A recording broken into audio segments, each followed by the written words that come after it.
I'm gonna hum through this whole live. Just go and not say anything. Oh, come on.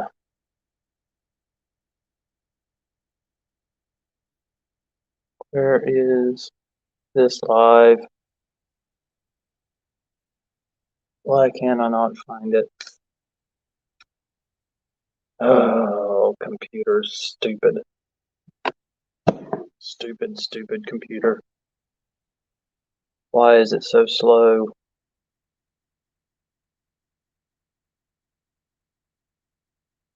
What's up? Wrench and the bolts. RJW Freddy Tech, Matthew. How's it going, guys? Let's see if we can find this video. Where is the live stream?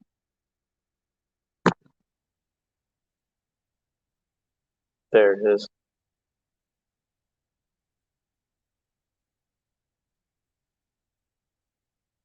Come on. There we go. Save. What's up, Gary? West Main? Oh no, this is your computer, Lindsay. It's trying to boot up. What's up, Justin? There, we're getting there now. Come on, let's see it. I just want to watch the video.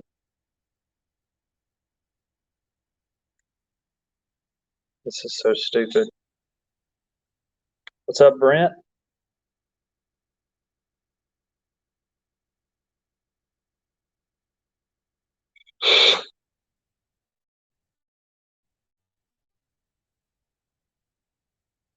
Come on, stupid computer.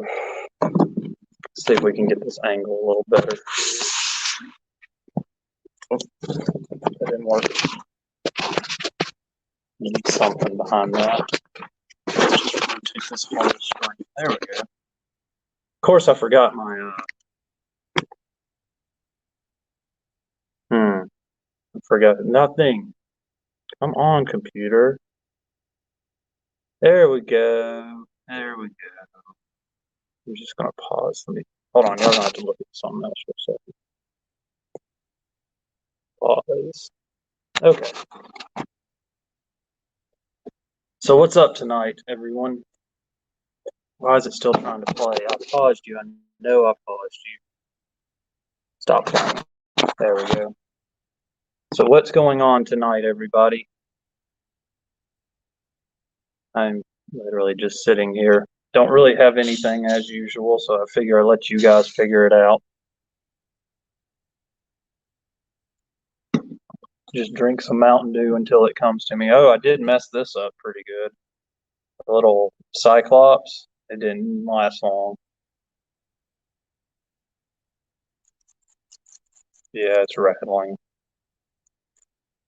I don't even remember dropping the thing, but anyway. It's raining Hafers. What's a Hafer? I know what a rhino is, but I don't know what a Hafer is. It's raining Hafers. That's funny. John's getting poured on by Hafers and rhino. Fat cows.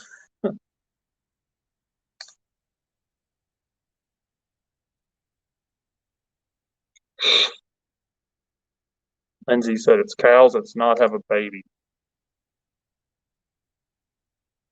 Yeah, I know, right? RJW, it was only 25 bucks. I'll just go buy another one. Maybe it has a warranty. You think Maxion would hook me up with a warranty? Because this is horrible. But, well, still works. Works fine. Just kind of. West Main said, let's talk shop. You staying busy? We're pretty busy. It's kind of a weird deal because, like, as soon as we think we're caught up, we'll get just covered up again. I don't have a Mack truck, Freddie, so they're not going to. I wouldn't be able to warranty it on a Mack truck, but I think I bought it on Amazon.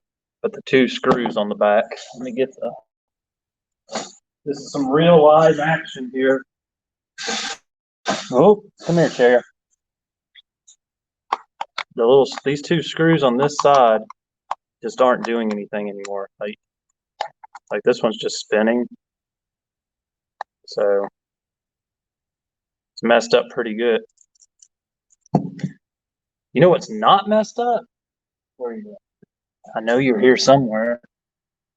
Oh, yes. I even let the kids play with this thing. Still not messed up. Problem is it likes to grow legs and walk off. Like, I bet you didn't know it had legs, but it does. I give it about 3 more months before the Snap-on one heads out. See, Matthew ordered the DeWalt kit in Max Current Flyer. I can't wait to try that out. 1/2 and 3/8 XR light. Light, 2 batteries, charger, and 4.5 grinder for $630. That's pretty good price right there. The 1/2, is it the high torque deal or is it the low torque deal? Let's see. Are the legs warranted? Yes, the legs are warranted until if you can catch it while it's running, they're still covered. This deal, man, I'm a little irked at the old broken deal. But we will see how much longer. It seems to be breaking randomly. Like it was just sitting on a table all weekend, and when I picked it up, it was broke more than it was the last time I looked at it. So it appears to be breaking constantly. It is the high torque. It's a good deal. I like that. I'm gonna get off my screen. Go away. Okay, there we go. High torque is. I had the Mac version of the DeWalt high torque for like 4 years. It did pretty good. I didn't have any complaints with it. I just wore it out. Traded it in on the 9075 because my dealer made us.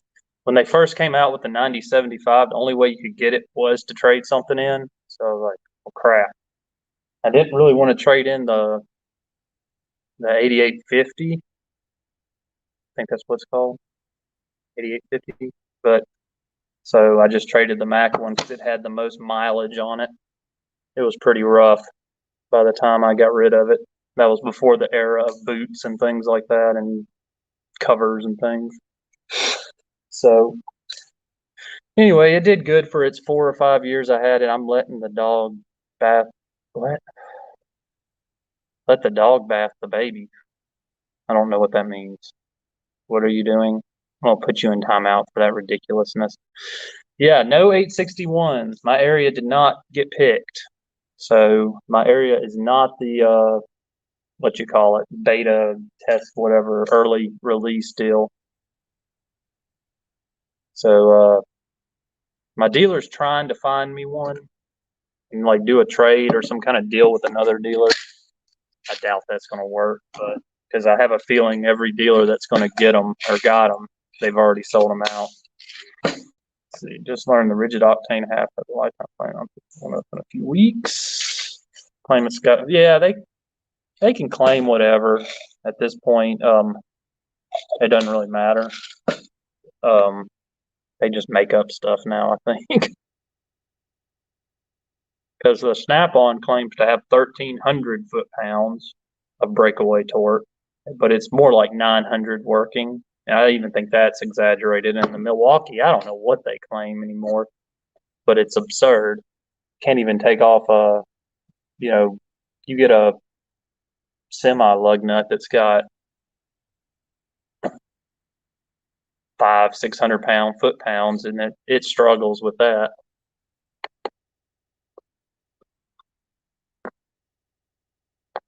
But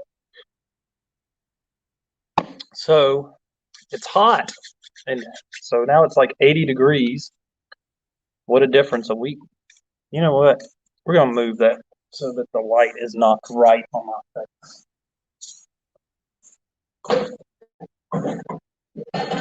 Once again, there we go. Stop. So no 861. Yeah, 1,400 on the Milwaukee. It's like everything is ridiculous. They're just making up stuff now. Snap-on underrated most of their stuff because they still claim this thing only has 120 foot-pounds, which is absurd. They never changed even when they went to the new motor, they never changed the specs on it. And I know this thing will do more than 120 foot-pounds easily. Glitching? Is anybody else glitching? Or is it just the Hafers? I think it's just the Hafers, buddy. Need to go deal with your Hafers. Anybody else having some glitching? Oh, I haven't played with this thing. This thing's just been just chilling lately. May have to do something with this. I got this one. I got two impacts I don't know what I'm gonna do with right now. Both of them are kind of just hanging out. Like I got the little Milwaukee. I don't know what this is. Yeah, I wouldn't doubt it. I was having some issues with YouTube when I first started, so I'm sure it's glitching a little bit. So I got this one. This thing has barely been used because I only used it for maybe a few weeks before I upgraded. I got the stubby. Yeah, look at this. Like this thing's like 2 or 3 years old. Still looks brand new. I've used it some, but it was very soon after I got it. I got the stubby and it kind of got just shoved in a corner. I haven't really messed with it much. And then I got the 88, the updated 8810 when it came out. So that really kind of took over for it. And now I got the 9010, so don't really need either of those. They kind of just hang out. And I'll let people borrow them if they don't have an impact. So I got to do something with those. Oh, I still got this. This is going to be the obsolete tool show. Although I still like this. I think this is going to go in my new. I'm going to build a. I only have a CT761. Man, I feel bad for you. I mean, that's all you really need. You just get one, do everything with it. It'll wear out pretty quick. But I also got the little old school holder. I actually still like this thing. Still a little like this little ratchet, but don't use it much anymore. It's got more wear. You can see it's been used a little more than the big one. What else we got laying around here that's just. I still have air. I think I showed this stuff last week. I still got my MG 725 over here, my MG 325. These got the crap beat out of them. You can see they're wore out. They still work though. And the old R72. Detent ball fell out of my M12 ratchet. Huh, that's funny. And the old FAR 25. Yeah, I think mine's pretty worn out. I don't know if I should get it rebuilt or just let it die. Just let it sit in a drawer for all time. Man, it's getting hot. Is there a fan around here? Y'all hold on, talk to each other. I'm gonna grab a fan.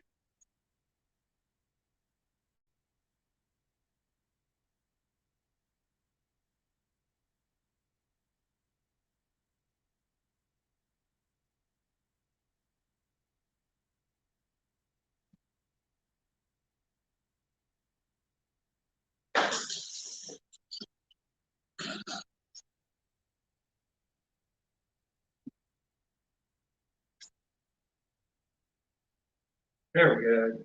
There we go. We're in business now. And then the other one I don't use much, although I should. What is she? Tombstone?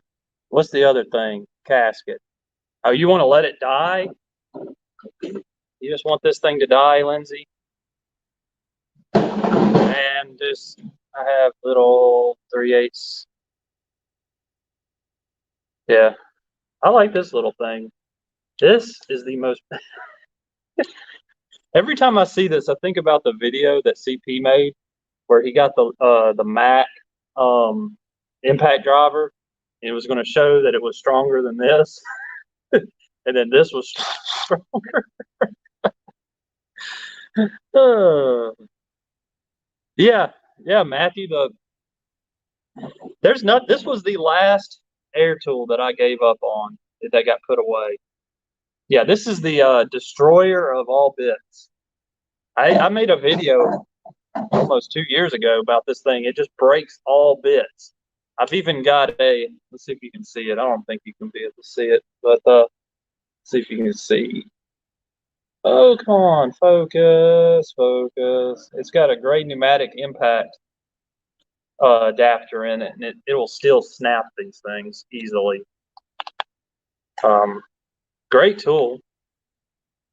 I don't know if they make a smaller one yet, but like I wouldn't buy the, they make the stubby 1/4 inch that has the, the 1/4 inch anvil on it, and it's shorter than this because you don't have all this crap sticking out the front. But honestly, I would buy this before I bought that, just because you can, throw something else in there and change your deal up. Still works pretty good. I usually have to use it on 1 or 2 because 3 is just too much. But it is the most overpowered impact driver ever. Go away. All right. Let's see. Love the M12 half ratchet, 1/4 ratchet, super slow. Yeah, it's pretty slow, but it's not so bad. Love my MG. Lindsay wants it to die. Gary's is beat to hell. Yeah, mine's pretty bad. It's never been rebuilt. This thing is. I got this when they first came out with the new composite ceramic whatever bodies, the 325. So that's got to be over 10 years old, never been rebuilt. Yeah, I think it's getting a little weak. But is it Bosch that has the bit portion in the 3/8 anvil? I have no idea, but that sounds like it's asking for trouble. This got rebuilt once because what was I doing? I was taking a gas tank out of a Snap-on truck, and it was so rusted that I'm just sitting there like, pop, pop, pop, pop, pop, pop, pop, and it broke something, but it was still under warranty at the time, so didn't have to pay for it. What else we got laying around in here? Oh yeah, here's a good one. I bought this years and years and years ago. I don't think I've ever found a use for it. So it's see if you can see it. Well, everything's about worn off, but it's a Matco test light. Now the problem is, yeah, that's a problem. Because most of the time when I'm wanting to use a test light, I don't want to have to use power and ground. So pretty useless. What else we got here? Still use this some. This is the Snap-on test light with no like readout screen on it, but the tip is just about gone on it. So it's in the useless drawer. This is not useless. I actually use this from time to time. The little Think OBD I got from Carnage Tools. Pretty cool. I use that to clear codes in the Civic. It's always throwing some kind of code. Let's see. The most useless of all useless tools. These Matco damage fastener crap. That was a waste of money. Anything else a waste of money? Not really. This stuff I use this crap all the time. Yep, not worthless. Let's go to the top drawer. Nope. Pretty useful stuff up here. Oh well.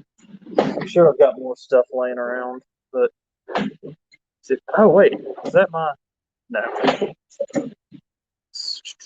Nope. Use all that stuff.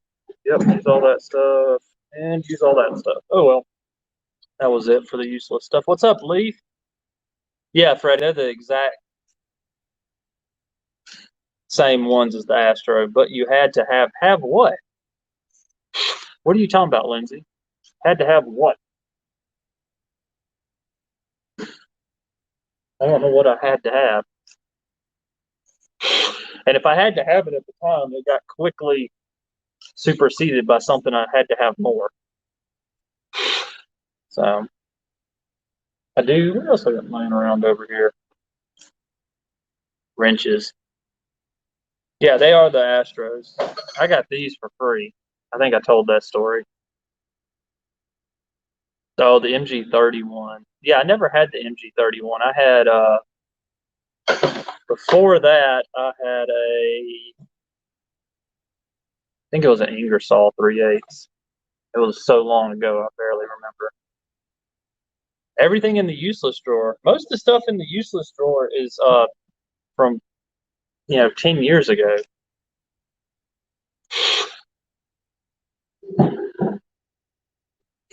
Like all this stuff is from a really long time ago.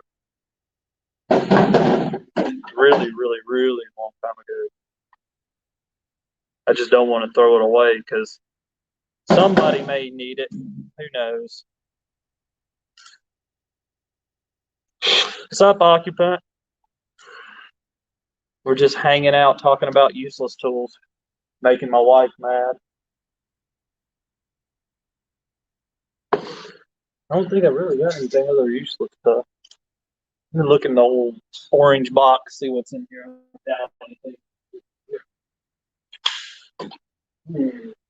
Nope. All this stuff's pretty useful. Nope. Pretty useful. Oh, yeah, I got a good one. This may be the king of useless. Well, I mean, what am I supposed to do with it? Throw it? Like, honestly, I'd probably throw some of this stuff away if it wasn't so heavy. I mean, it's not worth anything. Not going to pay to ship it somewhere. But these, I thought these were going to be awesome. These are the Matco like non or pro grip crap, and they're not even ADV. Like these are the real Matco deal. But they've got you see they got like that weird design on them, and these things they're called like non-slip, but they slip more than anything. See, look at that. Like that one's all chewed up. Like they're not worth anything. That was a waste of money. Let's see. Hate Boston. Wait, one tool. Yeah, I heard the Texas Twister was not great. I hate Boston, but I've had my Boston's impact driver, so you know. Hey, if it works, it works. I think of all the things I've gotten in the tool head crates, I've only ever put 5. Yeah, it's probably not worth. Is there any advice you got going? Abandoned gas station. Okay, so here's a few things I learned pretty quick. There it is. Okay. Um, I would definitely get some kind of point of sale software to help you, organize your tickets and things like that. The next thing is, unless you got a huge customer base already, it's going to be a while. Like you're going to be in for some rough months. So maybe if you get it, keep the job you've got now and work there on the weekends or at night or something like that, because unless you got a ton of capital, it's going to take a while. We got lucky with our first shop because it was already a shop, so we just inherited a bunch of customers. Lindsay's right, just turnkey if possible, which means try to do is many, like this Columbiana shop still not fully up to speed, but all right, Blake, see you back in just a second. But it's better than it would have probably been if we hadn't had the other shop already. Like there's so many little things. Cash is king. You definitely want to have a bunch of cash on hand because um, the parts stores are going to be very starting out. They're not really going to want to extend you much credit unless you just have like a 900 credit credit score. Um, Man, I could go on. I could make like 10 videos on what you need to do. Thinking of anything else. I mean, I could go on and on and on and on and on and on. Everyone's going to try to screw you. That's one thing. Like everyone will try to screw you.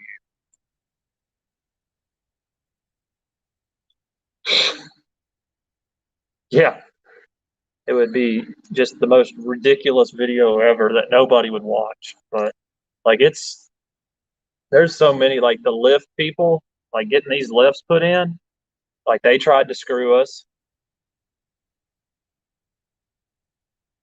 Um, Insurance isn't so bad,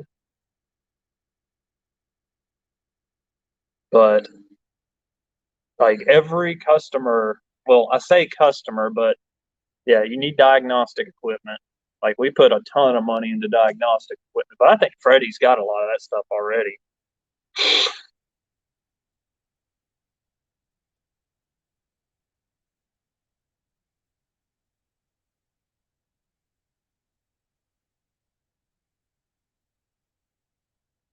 Yeah, Freddie, you also got to know a lot of those people, like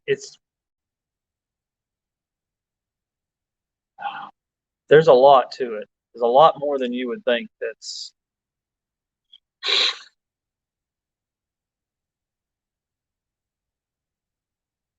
like I would find something you're very good at that nobody else wants to do, which is what we did. Um, like we do nobody seems like in the state wants to do timing chains on the three valve Fords, like the old 5.4s, and that or work on Cadillacs, like the North Stars. We work on a lot of those, um, things like that. Yeah, I wouldn't buy any used equipment. And there's a lot of stuff. Like, man,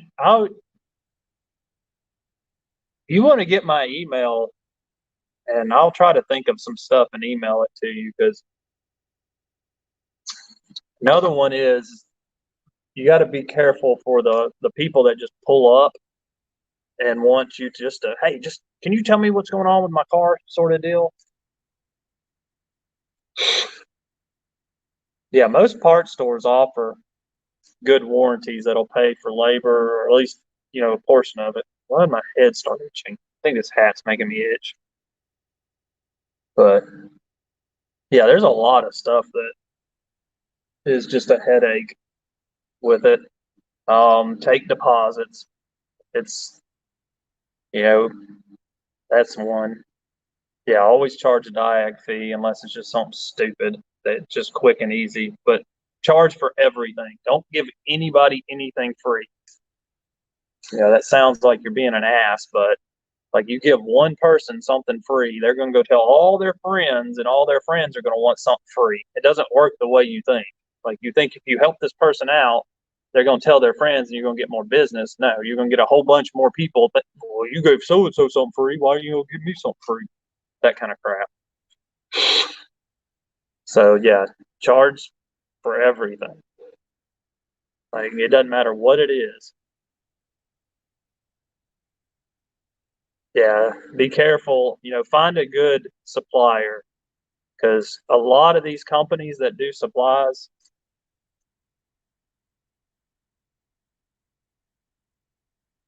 um, like a lot of these people that supply parts just don't. They'll they they'll tell you even put it in writing. They're going to do stuff and then they won't do it. They'll try to go back and forth and try to blame somebody else, blame you, blame everyone in the world, and just never pay it. Uh, Good luck with the government. The government's going to screw you about 30 different ways.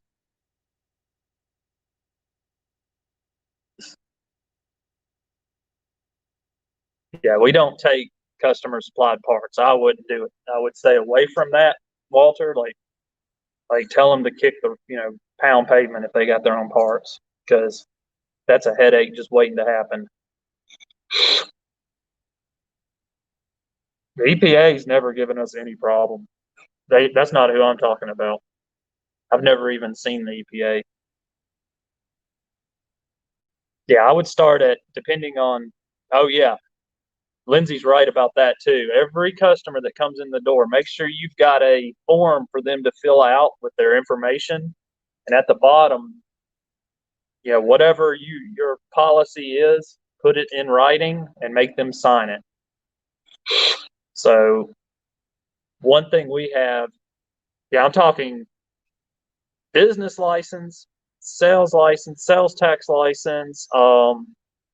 There's a bunch of weird taxes you got to pay, depreciation taxes, and all kinds of stuff, just stupid stuff. And they're not going to tell you the whole thing. They'll get you. You'll go in there and you'll pay the first tax, and they'll send you across to the county or to the city, and you'll go over there to pay that tax, and then the city or the county is going to send you back to the city or the county to pay another tax, and it never ends. I think Lindsay put about 2,000 miles on her car driving back and forth from the city to the county. Yeah, 24 hours to pick up your car when it's done, or there's storage fees.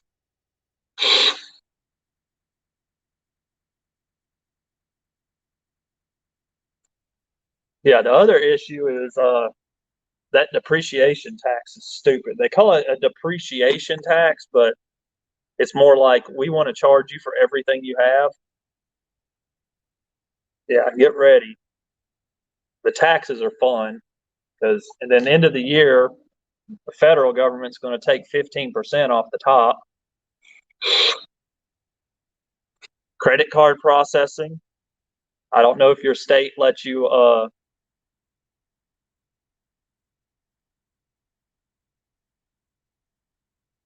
I don't know if your state allows you to make your customers pay the processing fee. 'Cause if they don't, that's like $600,000 a month.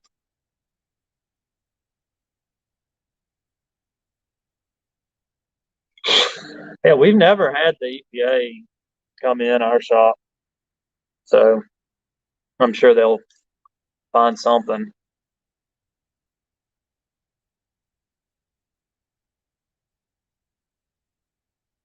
Oh, you're in Canada? Yeah, you're screwed.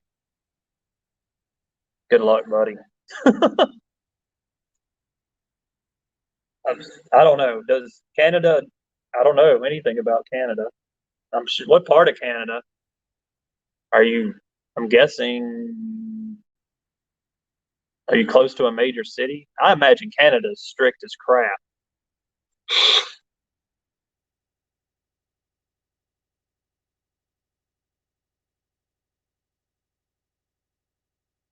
Oh, he put a Canada flag, but I think on some of y'all's it's coming up as California, unless he meant to put California but put a Canadian flag. Oh, way up in the East Coast. I don't know. Like you'll have to. I would before you did anything. Yeah, everything. We got to pay tax on everything. They even try to make us pay taxes on our employees' stuff. Like the woman that comes by to take pictures and assess saw a bunch of expensive tools that didn't belong to us and started trying to get us to pay tax on them. And Lindsay's still fighting not to have to pay for it, which is just stupid. Yeah, good luck with Canada. Like the big one for us that was just a nightmare was the credit card processing. Like it was outrageous. And that's just money that's just gone. Like that. So we gotta Alabama lets you charge the customer for credit card processing fees. So that's what we started doing because I was done paying all that money. I mean, it's a ton of money. It was almost as much as our lease, if not more. It was just stupid. And there was nothing we could really do to make it any less. It was all dependent on what kind of card they had and how they ran it, whether they ran it as credit or it was stupid. So.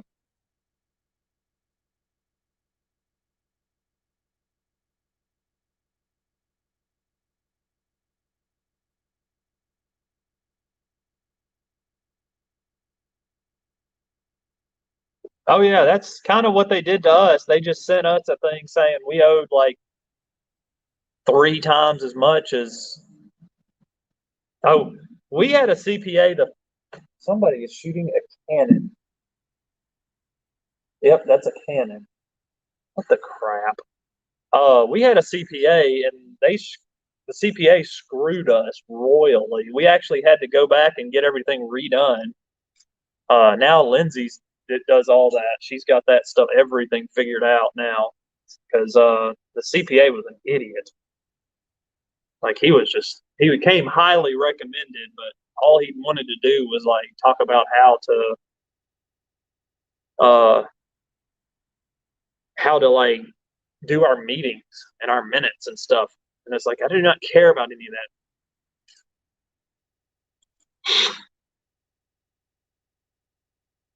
Yeah, it was absurd. Like one transaction could be on the credit card machine could be like $50 to $100. And if we're paying, if part of that's them paying for the parts, so we don't get that back. So we were like, we're done with that crap. So now we make them pay for it or let them pay cash, which is a discount. Yes, Lindsay went to school for business. Yeah, I'm pretty sure that was a cannon. We should go outside and check. Sounds like fun. We can go outside and see the cannon. Oh, there it went again. Yep, that's definitely a cannon. It's not fireworks, it's a cannon.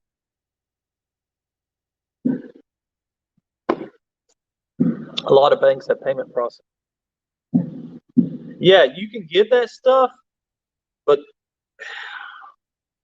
dude, I mean, we paid how much we paid for us? It wasn't much.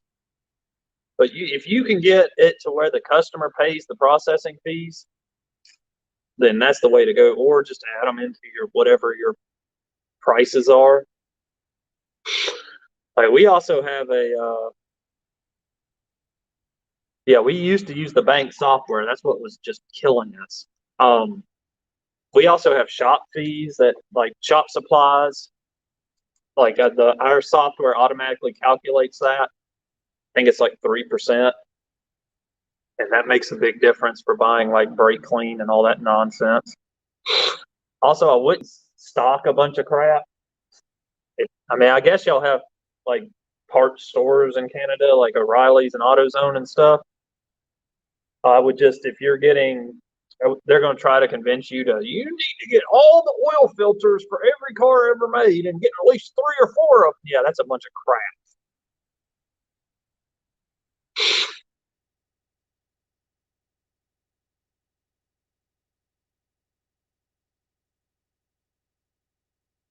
Yeah, the whole taxing system is stupid. Like how they come up with the crap. Like Lindsay added, when we started the business, she added it all up, all the equipment, and they just didn't believe her and just added a whole bunch more money to it.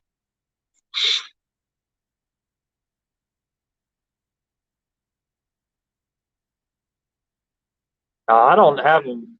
They can take me to court if they refuse to pay. I own their car at that point. That's what they sign when they drop it off. Now, we haven't had any problems with O'Reilly's paying labor claims. Actually, O'Reilly's paid me 3 times for the same job.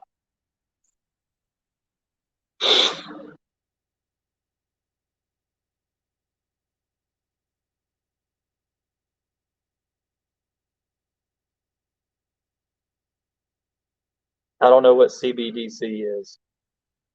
Is that like a hemp store? Yeah, O'Reilly's is the best out of the bunch as far as labor claims and stuff.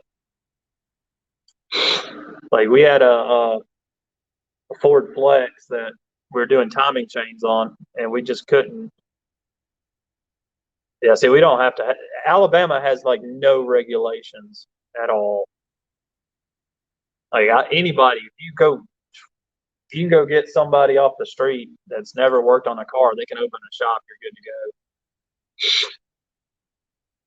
Yeah, see, what protects us is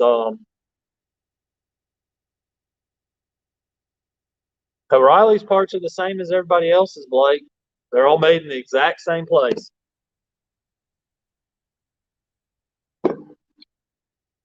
Like there's not, 3,000 different parts manufacturers out there. They're all the same. Like all the brakes are the same. I mean, there's no difference between Moog and from O'Reilly's or whatever from AutoZone. It's all the same. It's just different packaging. Unless you're buying OEM stuff, it's pretty much all the same stuff. Yeah, that's dumb to have. I mean, I guess it's the same. Like,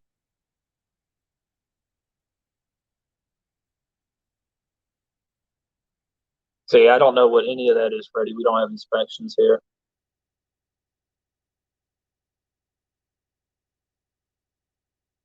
Yeah, we don't use cheap parts. We use the best. We use the best parts we can find as fast as we can.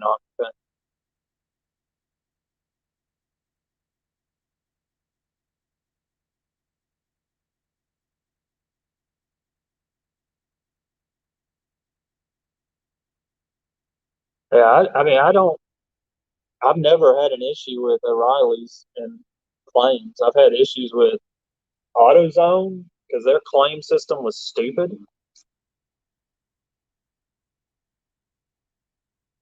Parts are also really hard to get a lot of times because we end up with a bunch of weird stuff. The AutoZone's okay.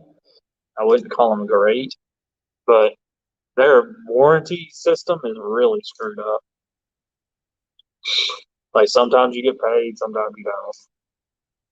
I've never had any problems with O'Reilly's that I can think of.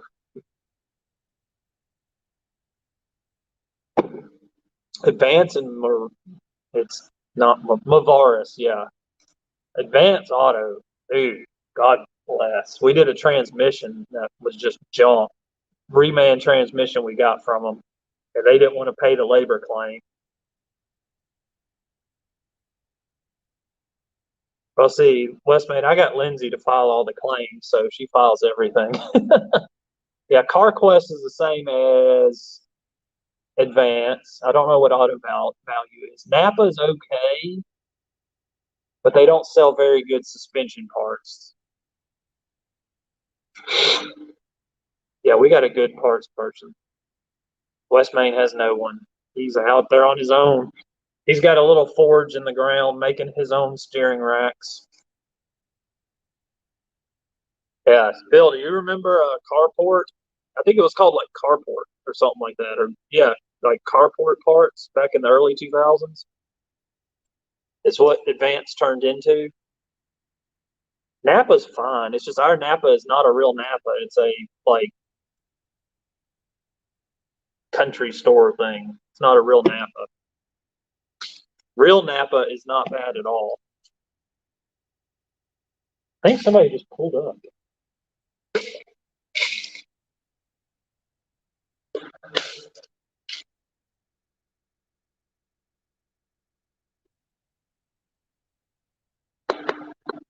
I think somebody just pulled up. I don't know what they're doing, but oh well. Doors are locked. Yeah, it's a hardware store.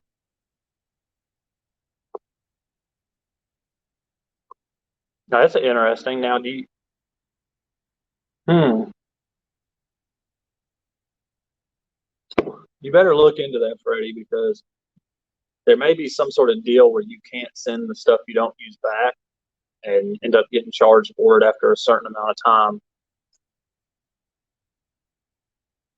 All right, I'll go look. I'll be back. Talk to them, Lindsay.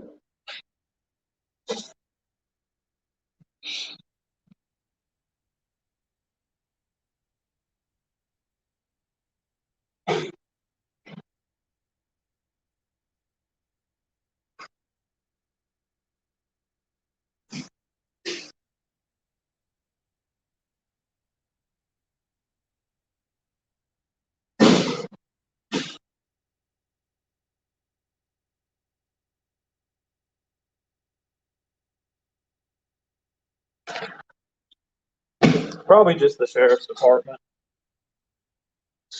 cruising around.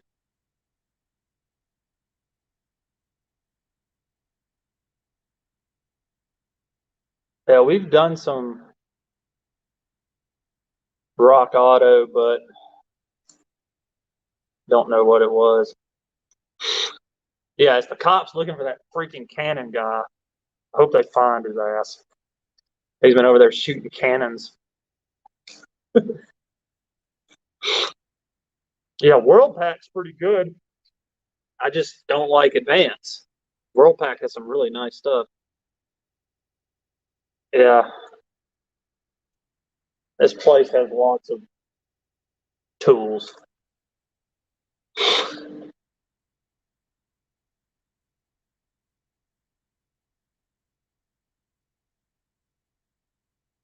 See, our Jeremy, we haven't had any issues with her. Like Lindsay and the parts manager are pretty good buddies, but swatted, please. They wouldn't be able to find me. I'm hidden. Yeah, there was nobody out there.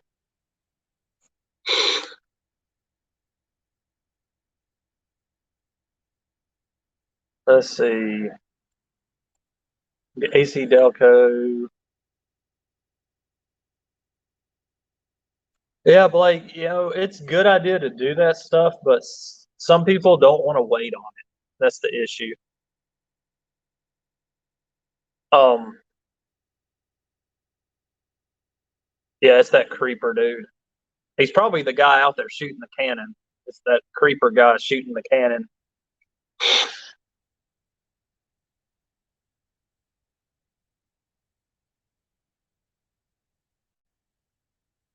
Now, well, Matthew, all that's tied in with the business insurance policy. It's just all together.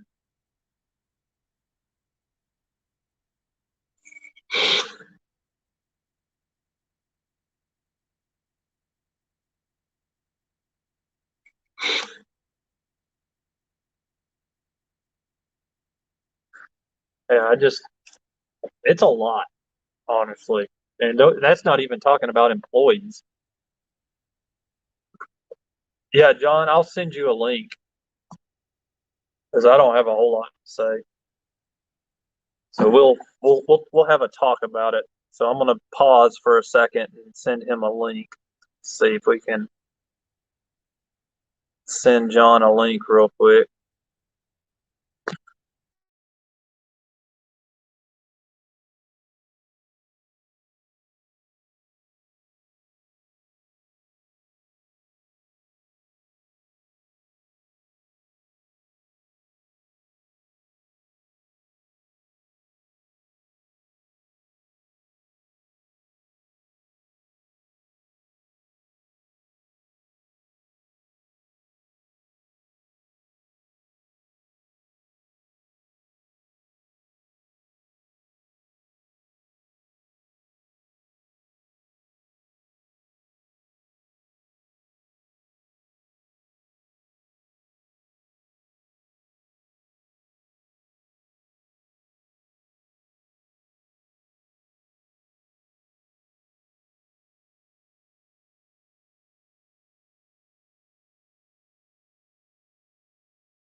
Did it come back?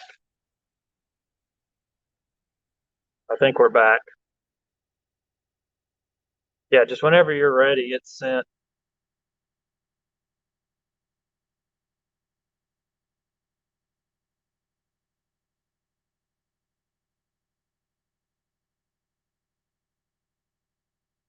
Yeah, I've been the only tech several times, and over the summer, right around Christmas time, we lost all our employees. So I was doing both shops for a little while.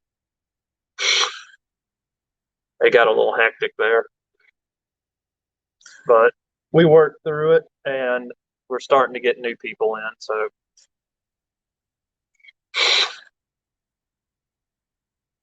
you do OEM spark plug, I guess. if that's what you want to do. You can't buy OEM spark plugs, but those OEM spark plugs, well, I guess you could buy it from the original manufacturer, but you can't buy the original spark plugs because they're marked differently. Like the ones that are from the factory are different than any other spark plugs you can buy for the car. But I just do whatever NGKs usually, or even auto lights. People don't care. I'll do some auto lights. I've never had any issues. I got NGKs in the Mustang and the Civic. I swear by those NGKs. I can put a crap load of nitrous through them and they don't blow up. Yeah, employees are garbage. Yeah, I mean,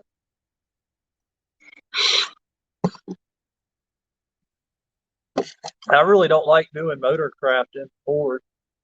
I don't think Motorcraft spark plugs are any good. I don't even think Motorcraft makes them. There's something else. I'm sure they're some crap. I usually do an NGK unless I just have to do a Motorcraft.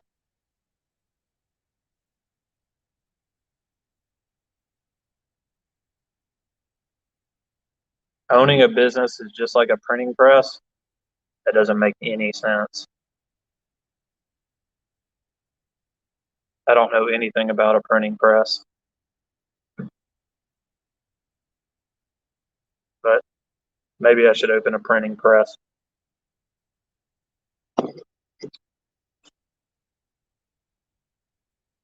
I think I'm just going to start investing in GameStop and quit working. That's what I should do. That's where all the money's at, apparently. Yeah, that's what I thought. NGK is an OE builder, and I'd use them on everything. Hondas. Oh, Blake, the title's awesome. It's one of my favorite quotes ever. My favorite quote from what's his name? Winston Churchill. He said during World War II that this isn't the end. This this isn't even the beginning of the end. It's more like the end of the beginning. So I thought that was funny. Oh, they do it here too, Freddie. Right now they're getting like $900 a week unemployment. So your email should have it, John. I'm gonna check that out, Diabolical. I didn't see it. So all right, he's got it. I'll look at it when I get off of here.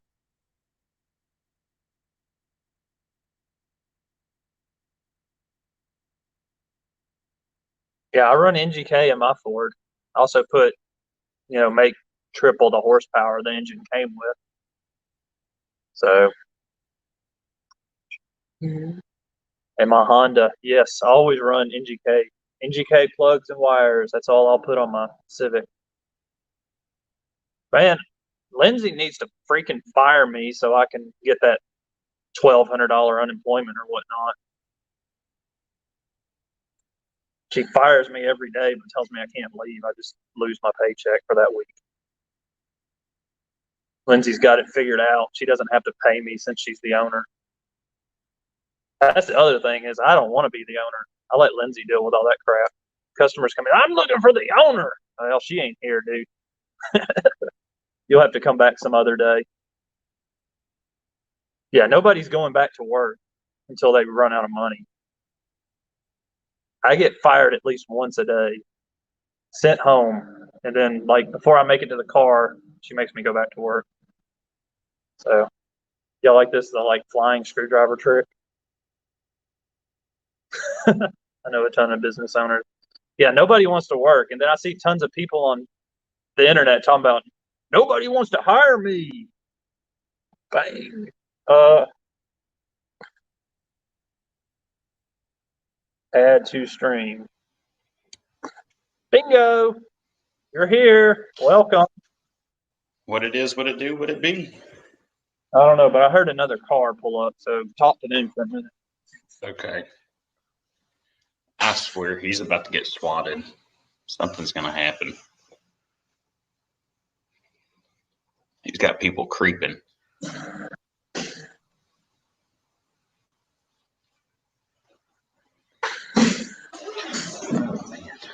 Okay, gonna hop off here. Hope everyone has a good week. See you next Sunday. Matt, have a good week, man. I'm back. Before you mess up my computer. See you, Matt. Let's see what 04 CRV just hit 2. So, occupant, the car I had before the Civic, I actually traded it for the Civic, was a 03 CRV. I had 325,000 miles on that thing. And it was still cruising when I traded it. She's worried the screwdrivers. She doesn't understand. Lindsay has no depth perception, so she doesn't realize I'm nowhere near her computer with the screwdriver. And she's not getting my Attack Cat. It's going to drive up my D's. She can't have that. Sorry. Dude, RJ, the big iron is a very small iron. It's only a compact. I don't like big guns or big pistols. They're just not for me. Never liked the big ones. The Hafer. Raining Hafer. It's Heifer. Heifer. Oh, I guess you've never seen Memphis Street Outlaws? There's a guy on there that calls it, he has a car called a Heifer, but he calls it the Hafer. The Hafer. That's the Hafer. Funny. That's why when you said it, I was like, it's a Hafer. That's great. Okay, so you want to talk about something? I got something to talk about. All right. Oh, Power Probe? The Problem Probe 3. What's wrong with it? The design. Dude, I take these two, hook them up to the battery, and it automatically trips the breaker in it. And I got this off the Cornwell truck before the Cornwell dealer got arrested. And so now I have nobody to warranty this with. Chunk it, I don't want to just chunk it. I mean, maybe I could try to reach out to somebody at the company or something like that. I mean, if I hold on to it long enough, and maybe if I get enough people on YouTube or something, maybe if I say something about it, maybe they'll send me a replacement or something. I don't know. I don't want to just like throw it away. Blake called you the Tiger King because you got the Attack Cat. The what? Oh, Tiger King. Mechanics, meth, and tigers. Jesus Christ. Yeah, no, that's one I can't tame. That cat was chasing a possum the other day, and it ran in the cat like face planted the little tiny piece of crap Dollar General barbecue that I have out there and like broke it. Stupid cat. Yeah, Occupant's right. If you have a receipt, you could probably just email Power Probe. I don't have a receipt. I threw it away. I didn't want my wife to see it. I mean, Gaston said you're letting too much smoke out of the modules. Dude, I usually just smoke power window motors with those things. Dude, honest to God, there was one day I could not find a short. Like I was tracking it. It was in a Nissan Altima. I was tracking everything, dude. I was tearing just every freaking harness apart that I could, all the loom, everything. I was tearing off of it, dude. I could not find this short. I knew it was shorted. I just couldn't find it. So I did exactly that, dude. I just let the smoke out of it. I just waited, and I was like, oh, there's smoke. All right, let's see where it's coming from. I'm going to keep touching the wires till my finger gets a blister on them, having to reach like way down on the back. That's ridiculous. I've never smoked an ECU. Not that I know of, anyway. I never have. I don't think. I've never really used the Power Probe with ECU. Usually I'm using like a meter or something. Now I don't have a Power Probe. Now it's made by, I know the Snap-on Probe is made by Power Probe, but it's got a bunch of different, it's got a crazy amount of little settings and stuff in it. Like that thing's wild. I still haven't figured, it has a book that thick that comes with it. And I still haven't figured it all out. I could always bring this one down and let you borrow it for a week and let you see how a Power Pro 3 works. Well, I had one. I had a Power Pro 3. I'm just saying, every time you hook it up, it trips a circuit breaker. It's just a headache. Probably fix that thing. I mean, I could pull it apart, but the thing is like Occupant was saying, I definitely should email them. And I feel like if I take this thing apart, because it's got 2 screws down here in the bottom, and I really think the rest is just clips that holds it in. I'm just worried if I open it up that it's going to have one of those little pieces of tape in it, like voids the warranty, and I don't want to screw myself on it, you know? No, what's up, Justin? I appreciate the subscription, man. Yeah, I've been watching your videos for a while. Yeah. I was actually, funny thing, I was actually going to have Justin on a live today along with Nuts and Bolts, and I ended up having to watch my 2-year-old, and I sent them both a text message. I text Justin and Tony, and I was like, yeah, I'm not going to try and like fight with a 2-year-old while I'm trying to do a live stream. It's just not going to happen. Yeah, Bill, he's like me. He just roasts power window motors with it. I just I mean, that's pretty much what everybody does with that thing is make windows go up. Yeah, right. Warranty void stickers are illegal. They just meant to scare you. That's interesting. Occupant is our resident lawyer. Yes.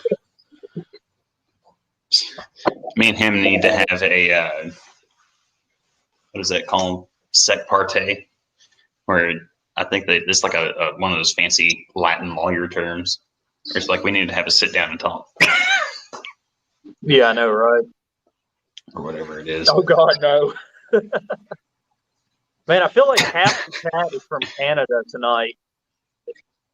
Like, or part of it. I don't know. Leaf, where are you from? Are you from Canada? I think he left. Because he hadn't said anything in a while. The Backwoods Mechanic is definitely not from Canada. No, Backwoods Mechanic. Welcome, by the way. Canada. He would be more like up my part of the woods, I'm sure. Yeah, and he'd have sleeves on his shirt in his profile picture. Yeah. Not hating on you. I've never got into the sleeveless thing. My arms are too small. I need to hit the gym some before I start. I can't even wear short sleeves without like my kid coming up and trying to rip hair out of my arm. Last thing I want is like this getting pulled. Canada is taking over Alabama tonight. Is that why we hear the cannons going off? That's probably what it is. It's just an invasion. Shooting cannons in my backyard. But Canadians are so nice. Well, the cops probably found them. Yeah, they found the cannon. Well, it's actually not 9 o'clock yet, so it's legal to fire a cannon in your yard. I mean, this is Alabama, man. We do whatever we want till about 9 o'clock. Dude, you can do whatever you want in Tennessee till you get caught. Yeah, well, here everything's legal until it's 9 o'clock or if it's Sunday. Well, I guess it is Sunday, but you can shoot on Sunday. You just can't drink on Sunday. Well, you can't buy on Sunday. Well, yeah. I mean, most places have done away. Well, there's still some dry counties here where you can't even drink. Yeah, like back where I'm from, it was probably, I want to say like 2005, 2006, where it was a dry parish, because in Louisiana we have parishes, not counties, right. But it was like 2005, 2006. My parish finally became, I guess a wet county, whatever you want to call it. It was ridiculous. I'd have to drive like, God bless my little heart, but I'd have to drive like 15 minutes to the next parish. You can drink or in Sunday and buy. Well, yeah, now we can here, but there's still places. Yeah, it's only 6:45 in Cali. Let's go shoot in Cali. I'm gonna go get the guy. Dude, you can't even bring like flowers from out of state into Cali, from what I was told. Everything behind me is illegal in California, just so we all get that straight. Like the car is illegal, everything in the toolbox is illegal. Like I couldn't live in. I want to go to Los Angeles for some of like the street racing and stuff. I've been trying to, like, I want to make like a nationwide tour. One of the big things I want to do is go racing in like Los Angeles. I want to go race in Compton so bad. Like that's. You also want to get robbed, apparently. No, dude. I'm sure it'll be fine. They have a T-shirt that says "Straight Out of Compton." There's a reason for that. Yeah, there's also one that they call it. I think they call it Compton Speedway, but there's a street Right. in Compton that's got so much rubber down from the racing. It's awesome. Like I really want to go check that. Look at everybody talking about what time it is.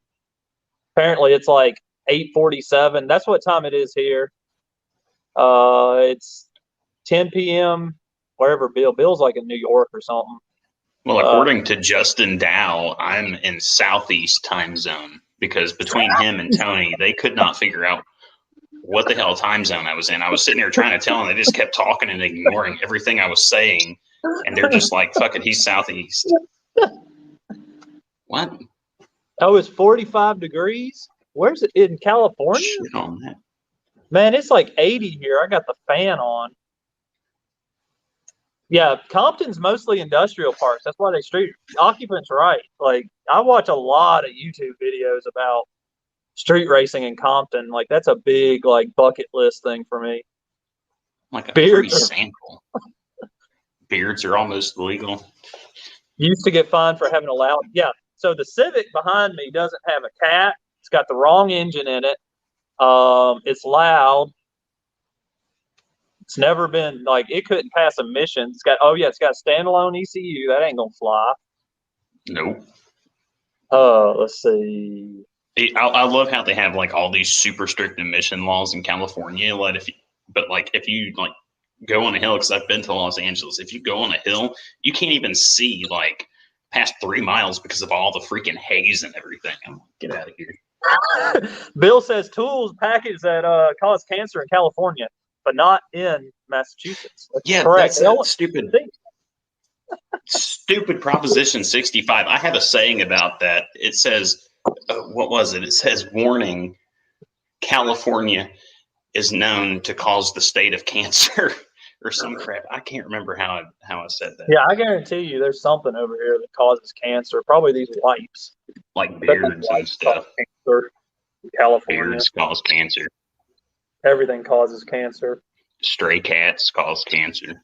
Man, stray cats cause all kinds of problems. Man, like trying to read this, but like the label's crooked, so it's not easy to do.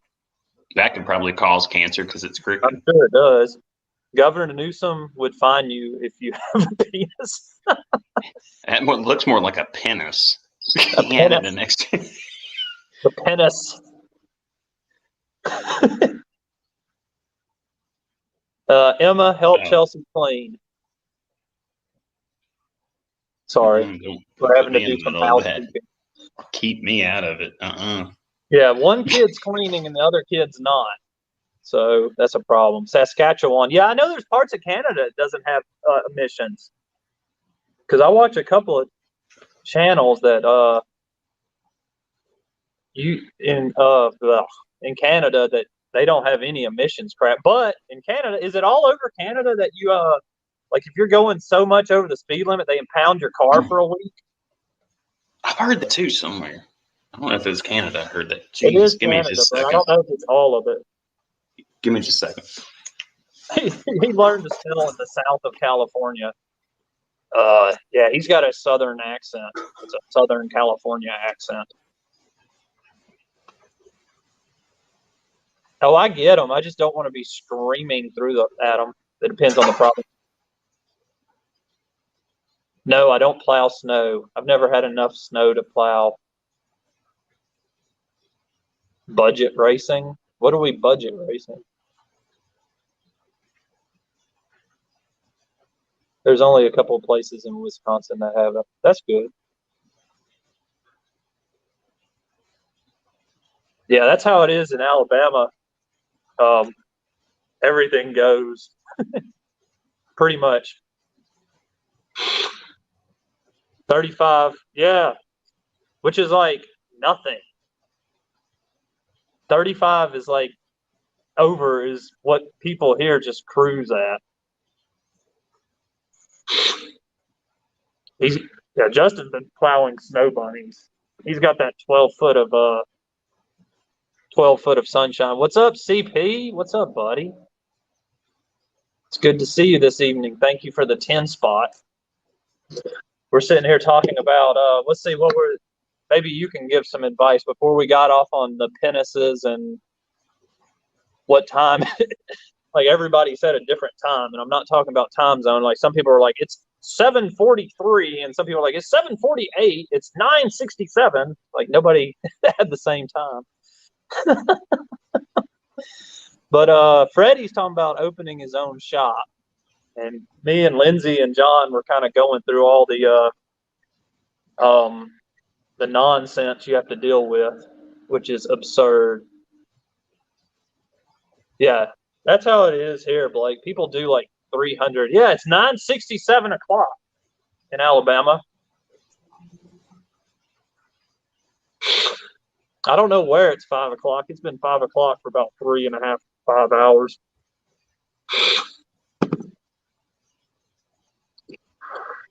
Where did the heifer go? I guess he went to the bathroom.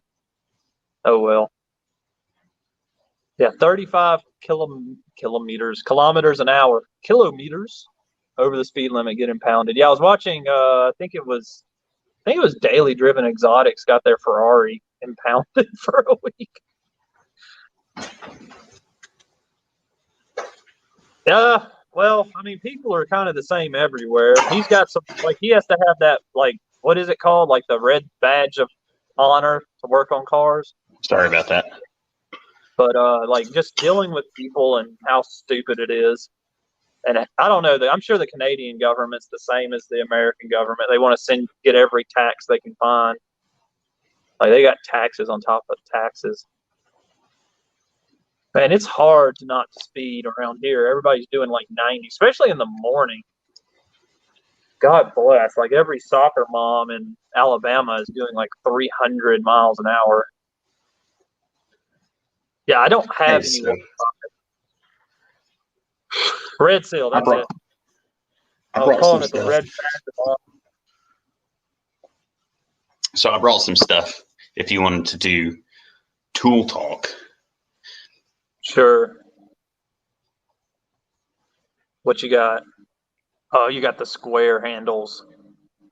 Garbage. I hate these things. Dude, look at this one. This one broke. Remember how I was telling you about like the temper on them?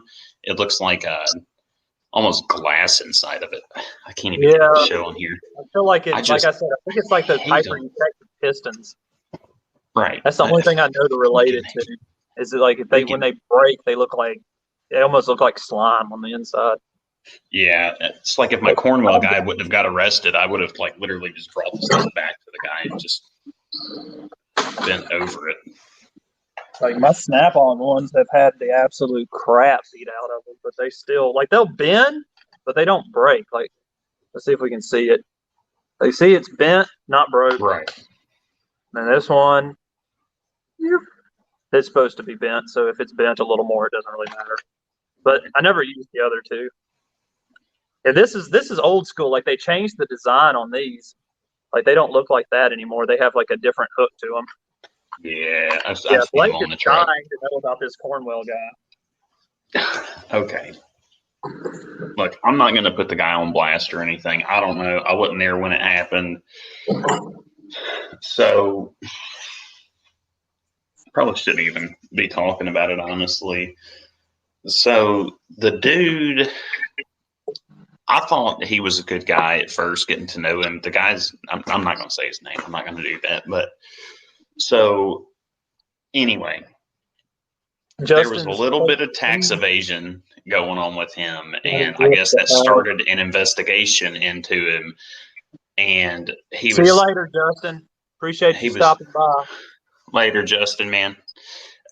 So I guess, I don't know if it was the state or the feds or whoever went down and like seized his like computer and all this other stuff. And I'm just going to say they found some stuff on there they shouldn't have, that he shouldn't have been in possession of, and he went bye-bye. So I'm just going to leave it at that. I'm not going to go into detail on it. What's up, Tarek? Appreciate the 10 spot. Yeah, we got the rubber bands for not rubber bands, the Milwaukee battery accessory. Yeah. These are engineered. They are made overseas. They're actually made in Kazakhstan.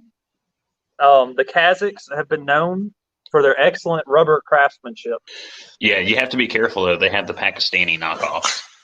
Yeah, the Pakistanis they make a horrible knockoff of these battery accessories. The Kazakhs, they had a lot of that experience with fine communist craftsmanship, so they're really good at this stuff. CP, I'm sorry I didn't say hey man. Good to have you in here, bro. Yeah, here's Michael Phelps still chilling. Not sure if it works still. I haven't I've got a Milwaukee battery around here somewhere, but I'm kind of nervous to stick it in there because I toasted the other battery, but we'll just have to see. Yeah, I know, right? Like you got to they're in there. The rubber tree. Yes.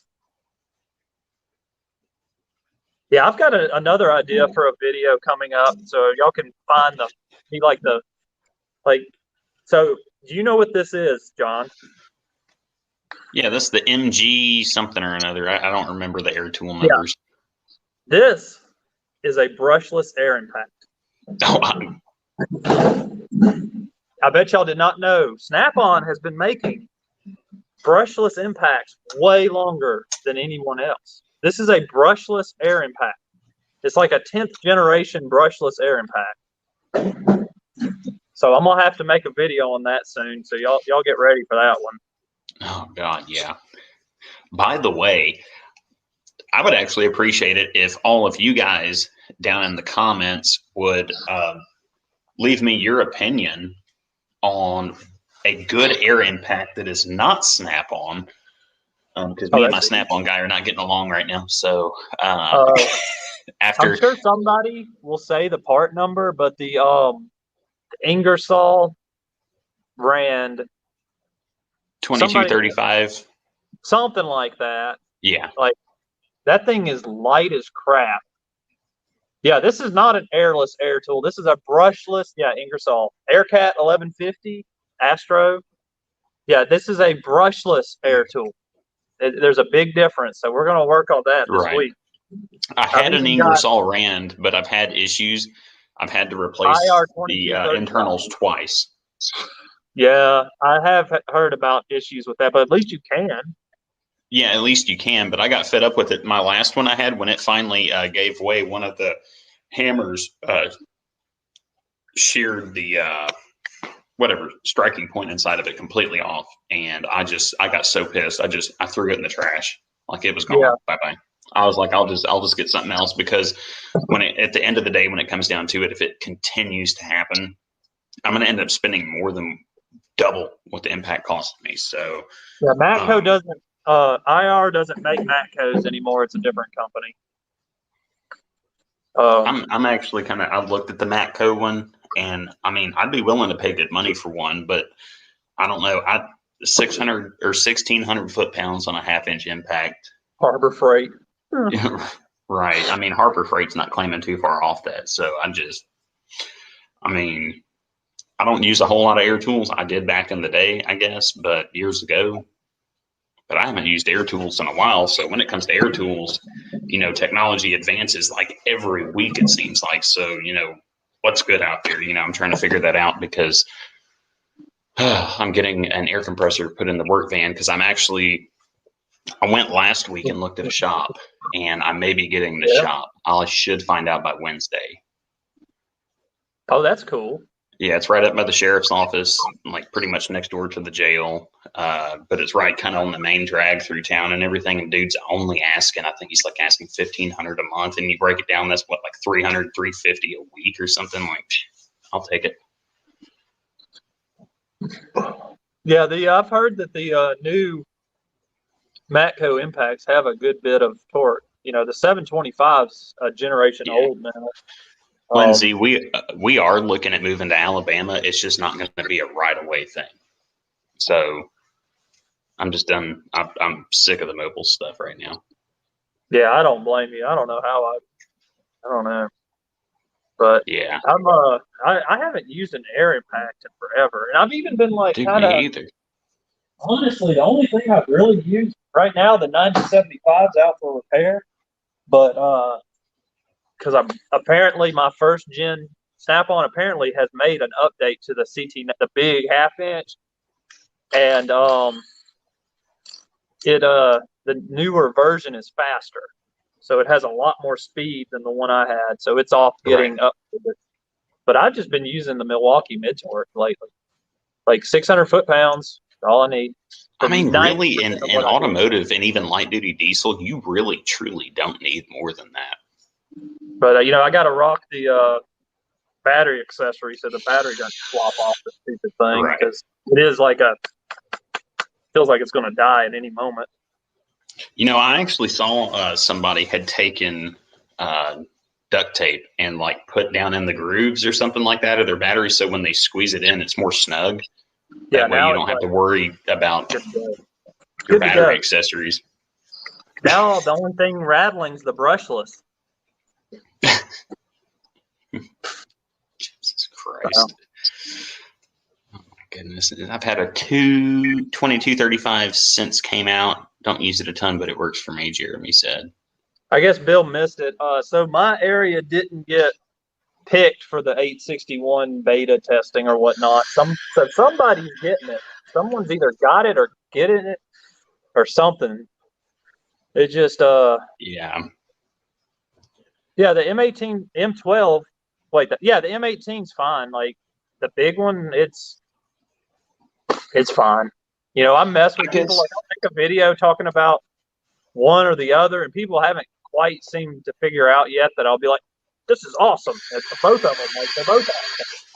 People think you got to pick a side, like Snap-on or Milwaukee, but I just play everybody against each other. Well, let me make something clear here, and you're horrible about texting people back, by the way. But so me and Jesse, this guy right there, were talking. We were texting the other day, and my Snap-on guy was like, yeah, man, I got the 861. I got it in these colors and all this stuff. And he was texting me, and apparently he was drunk. He was just messing with me, but he failed to let me know for multiple days. So I tried reaching out to the guy. I went to go meet up with him, couldn't track him down, wasn't answering my phone calls, wasn't answering my texts.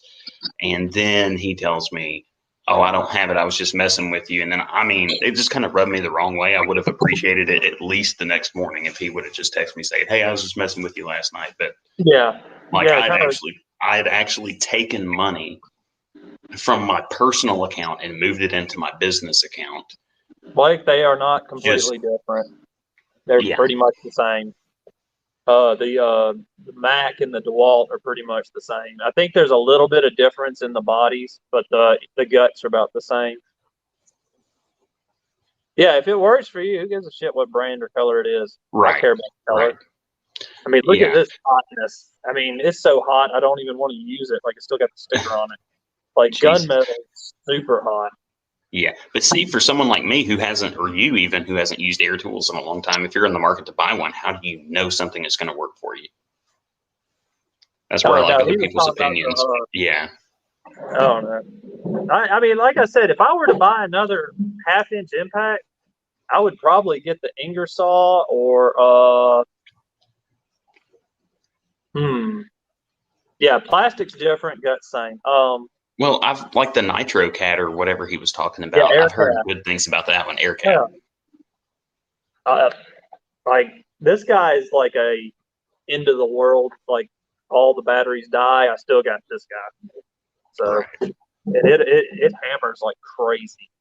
See, like in my work van though, I have my charger set up and I keep my batteries on them, so I usually don't have to worry about that. Depending on the size of the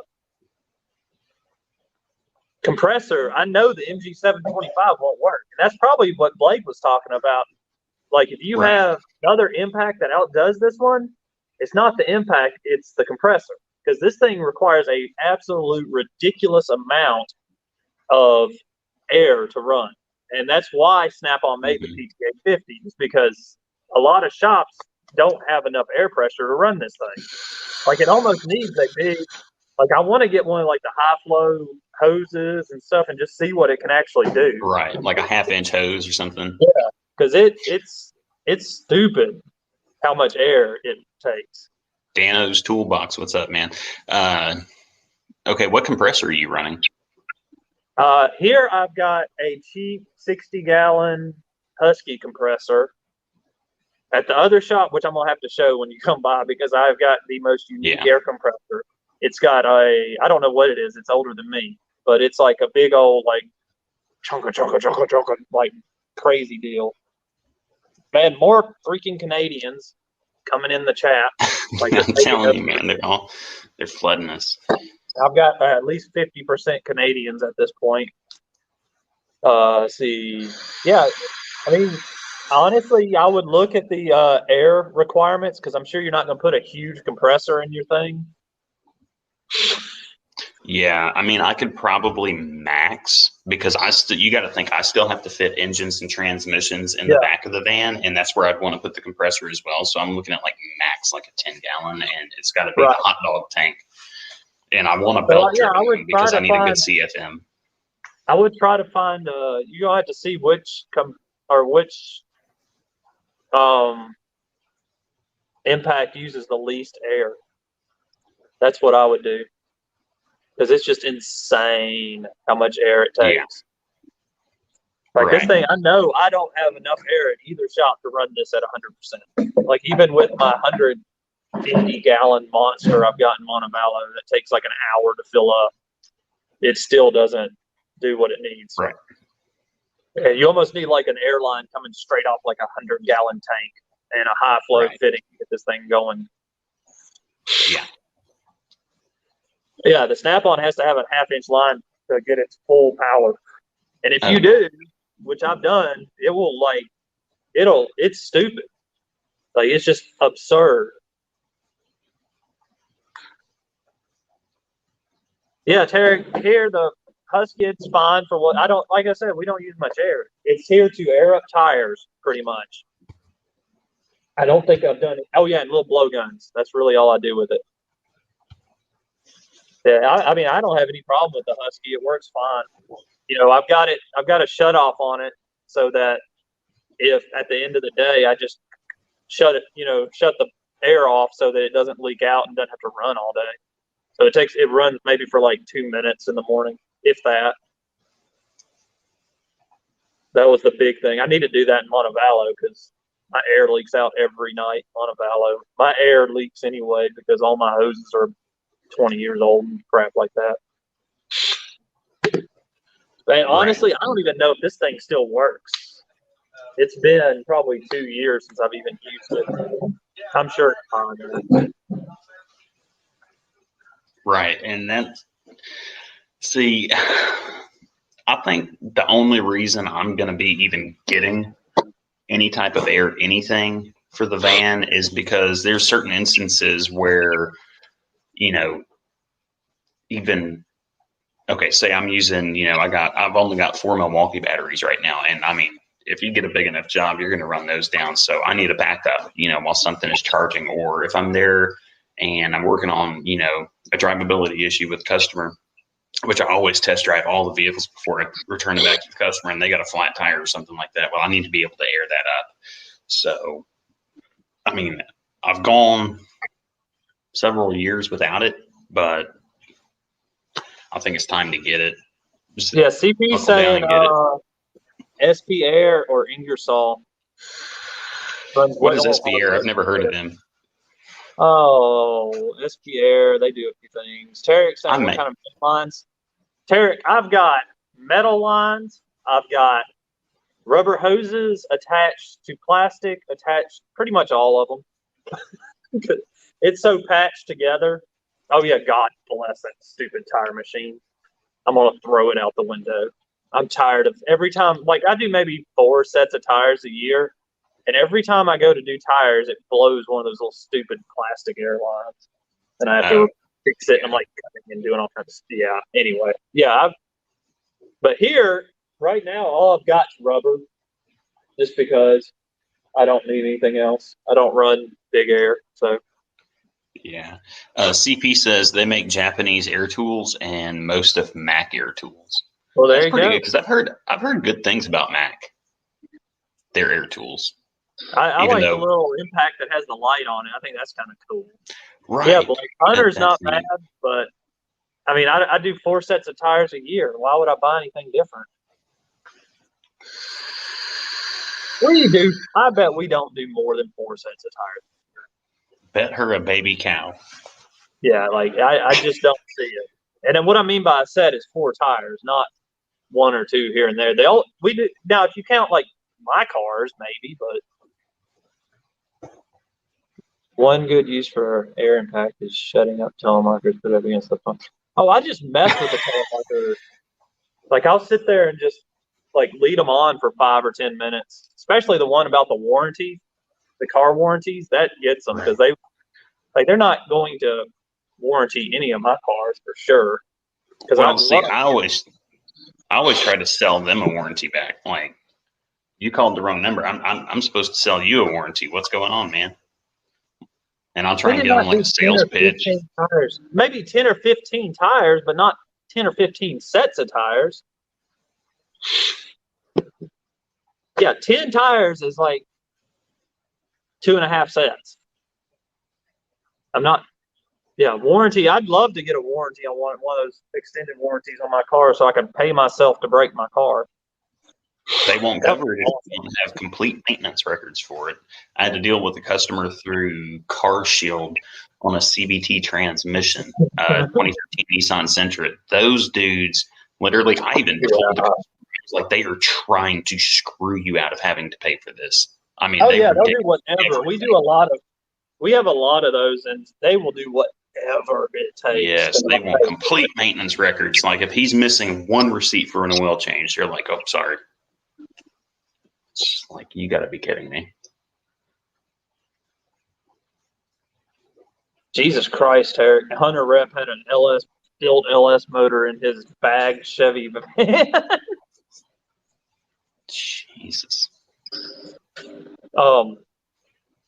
Yeah, like we had one guy, they wanted to deny his timing chain job because the truck came with a level kit from the factory.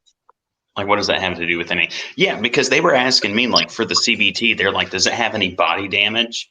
And I'm like, stupid stuff. No, what the hell does that have to do with anything? I mean, I understand if, the dumbass, like, freaking flew over one of those freaking, like, solid concrete posts at the entryway of Walmart and tore the transmission out of his car. Yeah, that might be an issue then. But what does a scratch on the driver's side rear fender have anything to do with a CVT transmission? Yeah, they sent. They're just crap from the get-go.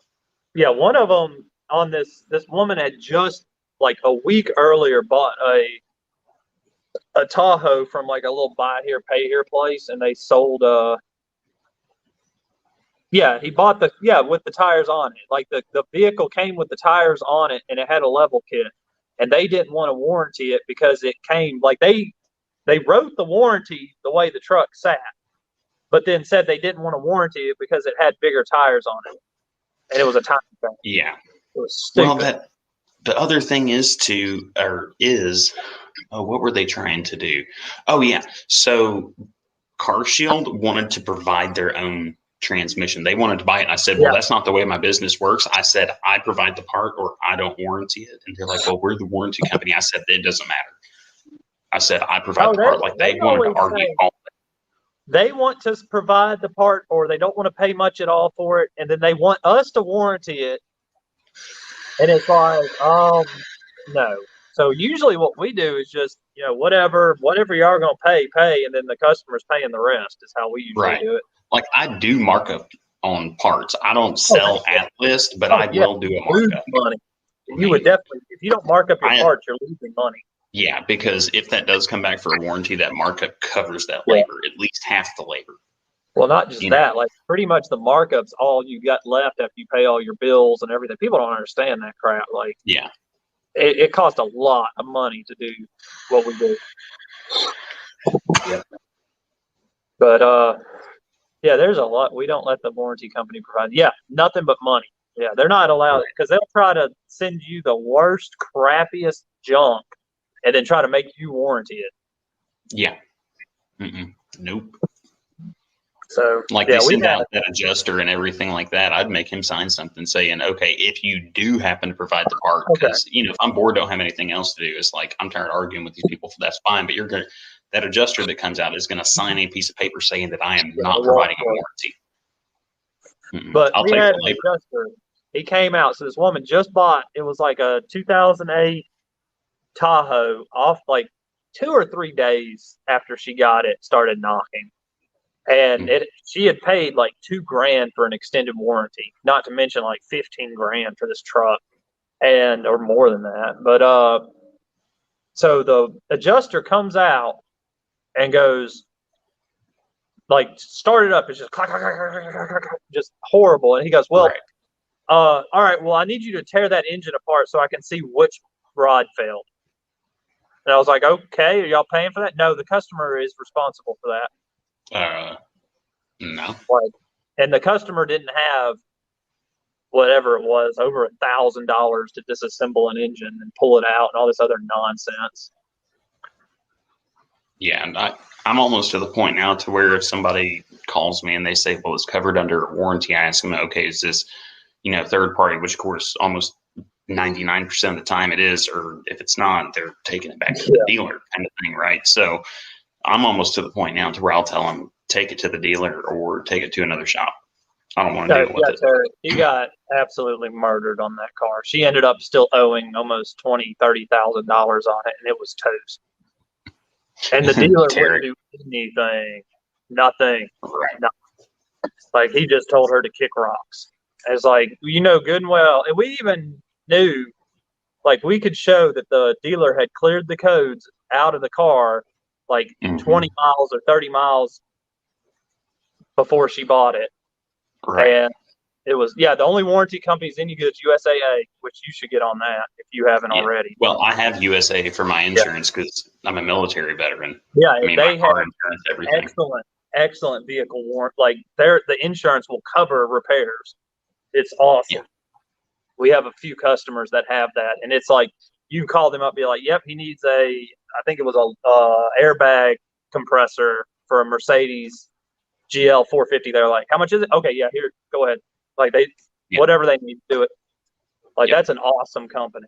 Yeah, USA is great. I mean, for like home insurance and everything too, dude, they are fantastic. I mean, I actually was going to get a home loan through them, but I found somebody that was a little cheaper. But I mean, I think it was like 160,000, and they were going to do like 0.02% interest because I'm a 2-time combat veteran and everything, like time and service. If you've deployed, stuff like that, it all counts towards their rates. I mean, we it's actually fantastic. get it, which is crazy because my granddads are like, good God, like, it goes back that far. Yeah, if you're a family member, dependent, active duty, retired veteran, anything. I mean, USA is awesome. We just have too many cars. They wouldn't cover all of them. They're like, what are you doing over there? We need insurance for, like, you want to talk about juggling insurance policies. Like, the Civic has its own insurance policy because, man, I could tell a whole, like, background to this Civic and the nightmare that I went through to get, like, I still don't even have the title back. Like, it's registered, but still haven't even got the title. It's a mess. But that car apparently was totaled in 2002, washed in Texas, came back. Like, it's got a story that, like, that car's got a story, and I will never sell it because it's so awesome. You drove it in a pond, caught a catfish with it, set it on fire to cook the catfish, got it rebuilt. Yeah, we have 2 or 3 different insurance companies right now for all our different cars because they all have like different, like, and we have them all bundled in certain weights, and it's crazy. Failed 1,200 broke a deer, only a few hundred parts, and they. Be right back. All right, man. Paid me. Truck. Yeah, that's awesome, Blake. Pay more than vehicle is worth from the buy here, pay here places. I have pulled out paperwork out of repos. My dad bought some paper. Yeah. Oh yeah, it's absurd. Like, I think that 08 Tahoe that had like 110,000 or 120,000 miles on it, and she was on the hook. I think she bought it for like 10,000 or 15,000 and was on the hook for like 30. It was absurd. Like, buy here, pay here is a joke. I would not. I mean, I guess if you got no other option and you need a car, buy a cheap car off the buy here, pay here place if that's your only option. Don't go get the most expensive thing on the lot and put $1,000 down. That's just not what you need to do. Yeah, the oil pump went out. Yeah, that's what it was. He wanted me to prove that the oil pump was the reason that the engine was knocking. He's like, that is the dumbest thing ever. Right. Oh, so I was the company that was hired by a car lot out here in Madison, Tennessee. So I was their on-call guy to go out and like fix all their cars they would get from the auto auction stuff. I mean, you know, while I was running my business and everything like that. And I found out, and it's probably common knowledge, I might be stupid or something and didn't realize it at first. But so if they go get a car from the auction or whatever, they'll say, okay, they get it for like $1,000. They get like a 2008 Tahoe for like $1,000. It needs some work done to it. They put 600 in it or something like that. The down payment is 1,600. So the down payment is everything that they've put into it. So they're breaking even with your down payment. And then the payments from there on is all profit for them. And then they repo it and sell it again. Yeah, we've worked on the same Altima from 3 different owners from the same buy here, pay here place. Dude, the wash title, man, it made the DMV woman so mad, but it was a legit, somehow or another, the clean Alabama title that I got from the girl I got it from was the current title, which means that if it was issued a clean title, it is what it is. And I found an insurance company that was willing to insure it. It was a little expensive, but it wasn't too bad. But I still haven't gotten my clean title back yet. And I'm sure it's around here somewhere. I'll just have to find it. Hey, so real quick, I got a question I think that would kind of interest everybody in the chat if you could think of it. What is the most expensive car you've ever worked on? Oh, that's easy, but I'll let some other people answer first.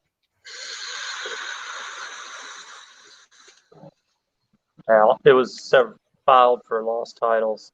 Yeah, I'm probably going to have to file for the long title because I think Alabama I have a weird mailing situation because my road, like my house doesn't have a mailbox, but yeah, the state likes to mail stuff. Yeah, we got to go I just got a car trailer last week, finally. Like I've been trying to drive that Mustang. It's like, there's the quarter-mile track I go to is, Freddie says it's Zuzu. Now everybody's going to say the cheapest car they've ever worked on because you asked for the most expensive one. But anyway, I used to have to drive the Mustang like an hour and 10 minutes to the quarter-mile track and then race it and then drive it all the way back because I didn't have a car trailer. But now I finally got one and it's on. That means I get to put bigger jets in that car and have a good time. What's the most expensive car you've worked on? A Maserati Ghibli. Oh, that's funny because that's pretty close to what mine was.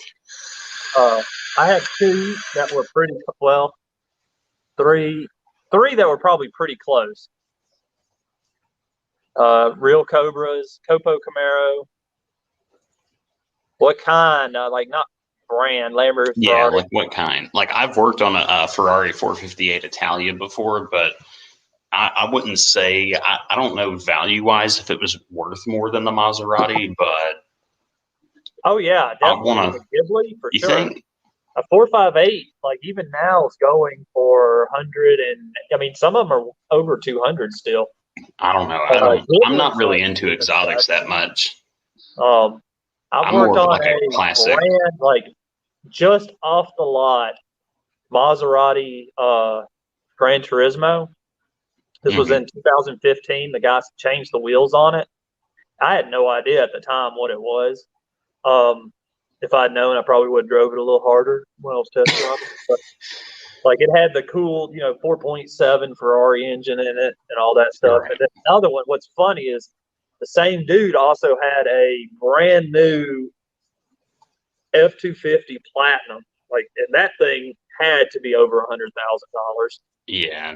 See, I worked on this one Maserati. It was a Quattroporte, dude. That thing that's had a 4-door. So many freaking problems. Like it electrical nightmare. I That's mean, another one. Freddie, the owner of the shop I used to work at, had a lot of really cool stuff, and I worked on a 93, so that's a 993 911 turbo, which right now I think they're up to like a couple 100,000 right now. What's going on, ETR? And sadly, ETR. he made a deal with a body shop down the street, which it was like a national chain, but it's owned by an independent. Right. And he made a deal with them to have it painted, and they took it all apart, took all the like interior out, everything apart, and then a new owner bought the place and went back on the deal and shipped him his car back in parts in boxes. Right. And there's thousands of pieces missing, and like it's sad. Like it still runs, but like the windshields are gone, like all the windows are gone. It's horrible. Oh, dude, I don't know. This was probably 10 years ago, so I don't know if he's got it fixed yet. What I'd do is I'd take this little Cornwell pick and break it off where it should break off. That's what I'd do.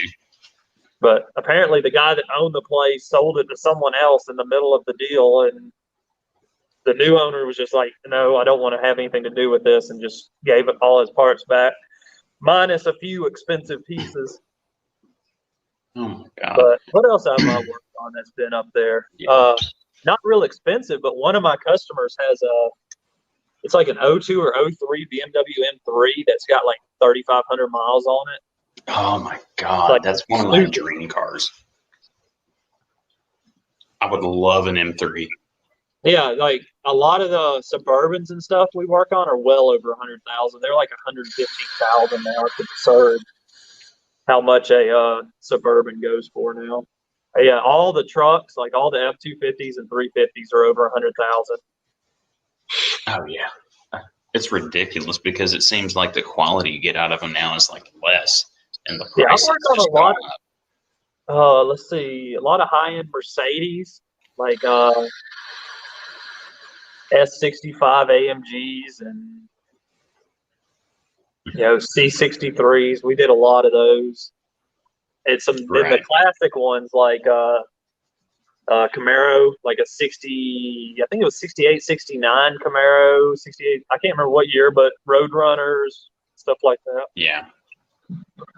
Did a lot of those. Right. Okay. So where do you call it quits when you get a vehicle in and somebody has just like stuffed a crap ton of aftermarket stuff underneath the dash or in the engine and it's not professionally done, or the car is just like completely filthy, just I mean like cat turds or something, or possum crap or something all over the place or whatever? Like, where do you call it quits? Where do you say, yeah, we'll take a look at it, pull, like you go to get in the car and drive it in, and then you pull it in and you go through it and you're just like, no. When they run out of money.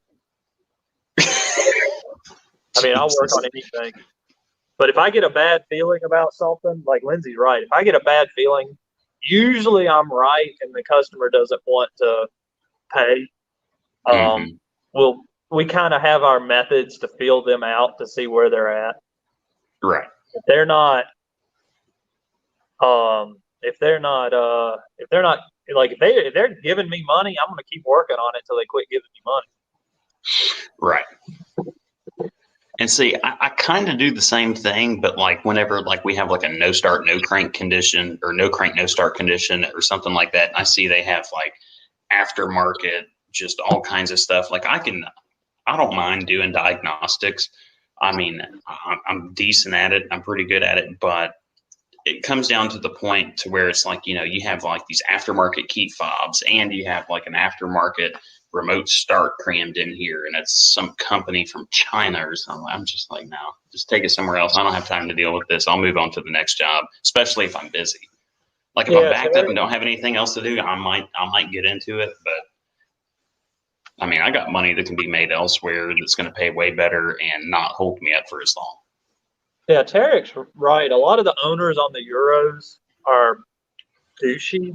I've been kind of lucky that a lot of the people that own the Euro cars, especially where I'm at, it's so far out in the country that usually I end up having a lot in common with them, and they're pretty cool. So there's not too many like douchebags. We also really only work on the I have to be interested in it to take it in. So Right. So yeah, I mean, I get paid if I'm doing something stupid. I'm getting paid on it. Like right now, I've got a Right. 71 Corvette at the shop. I don't know why I didn't think about it. It's Yeah, a you told me about that one. it's a 350 with a Muncie 4-speed that we're gonna like completely redo it.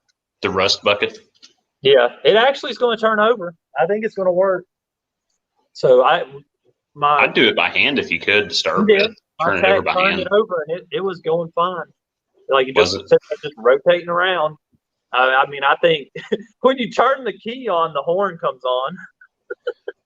Oh, that's just a feature. I was like, oh my god. Aftermarket. It still has the Alabama tag from 1983. So it hasn't moved since '83. Dude, I hope he never gets rid of those tags.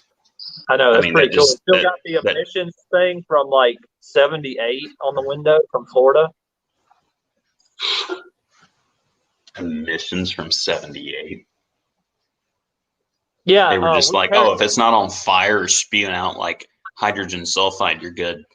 Yeah, we had a guy come up there that had a breathalyzer deal on his Chevrolet, and he wanted me floating it, and I'm like, dude, I'm not. No, I told him to come pick it up. I'm like, I can't deal with it.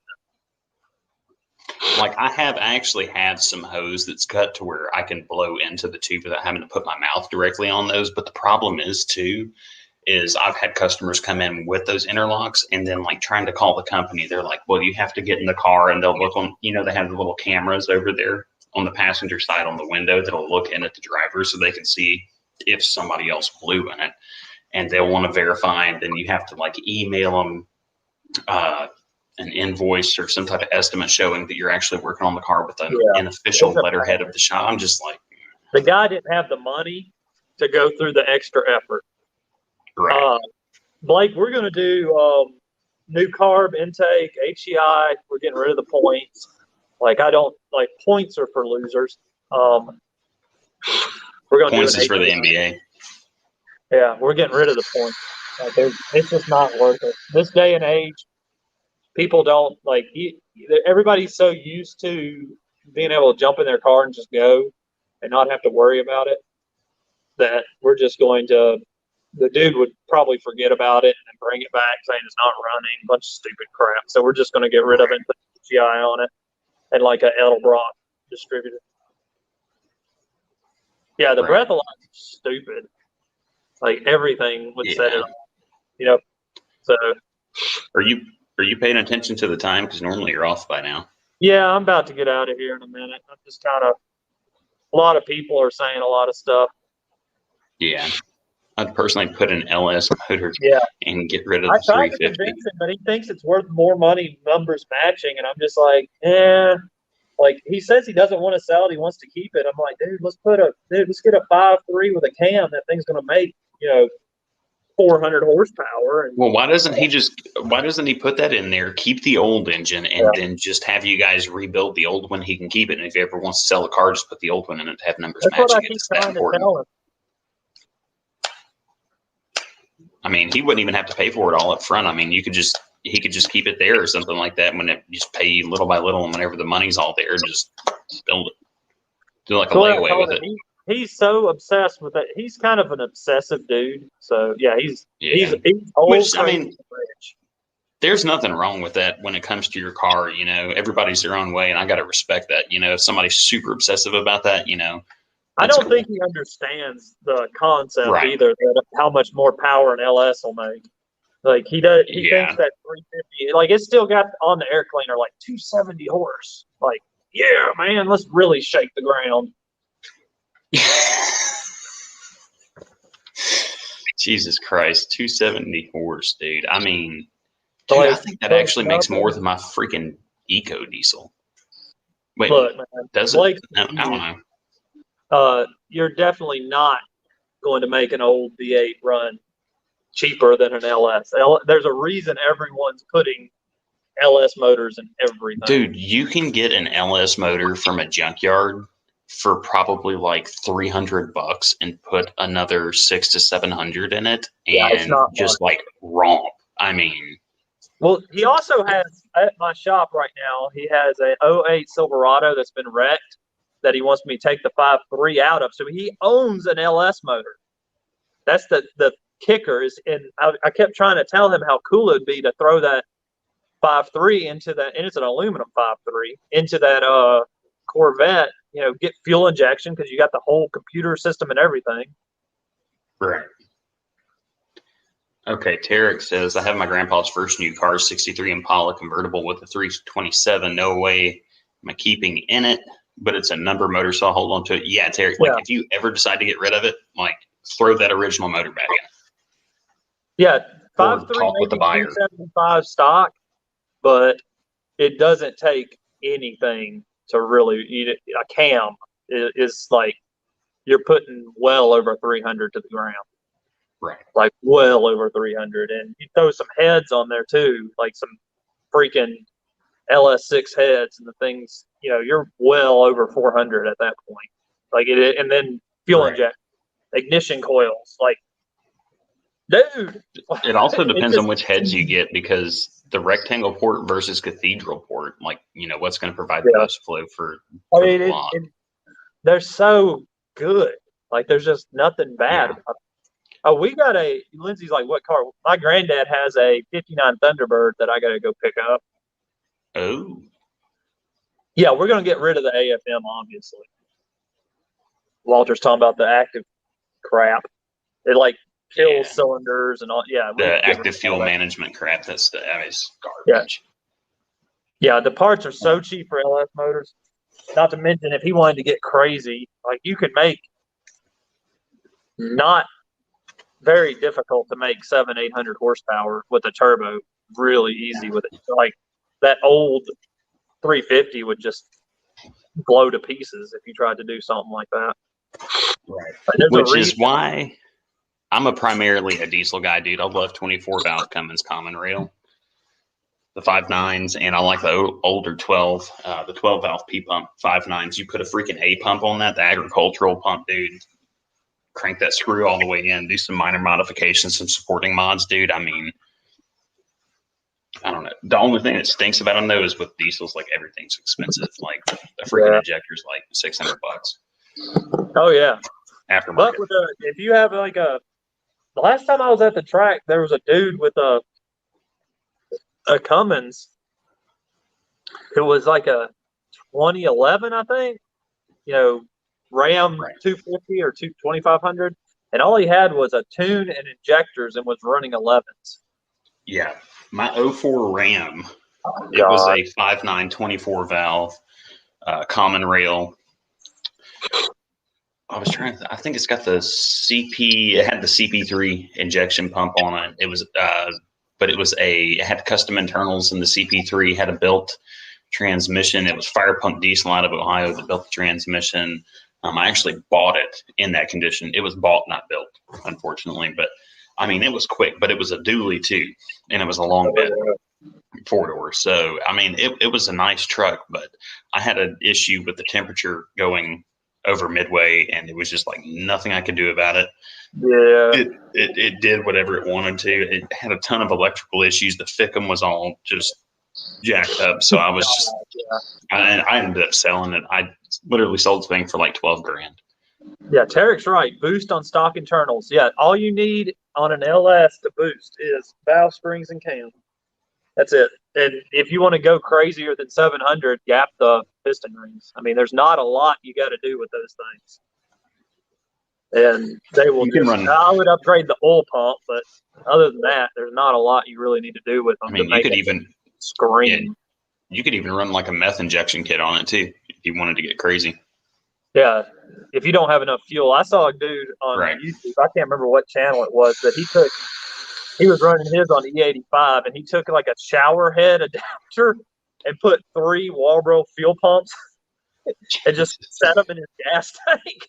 It was running ridiculous. Dude, if it works, it works. Yeah, I mean, it was crazy. It was like some kind of adapter to put 3 shower head. Like I don't know what it was, but it was for a shower.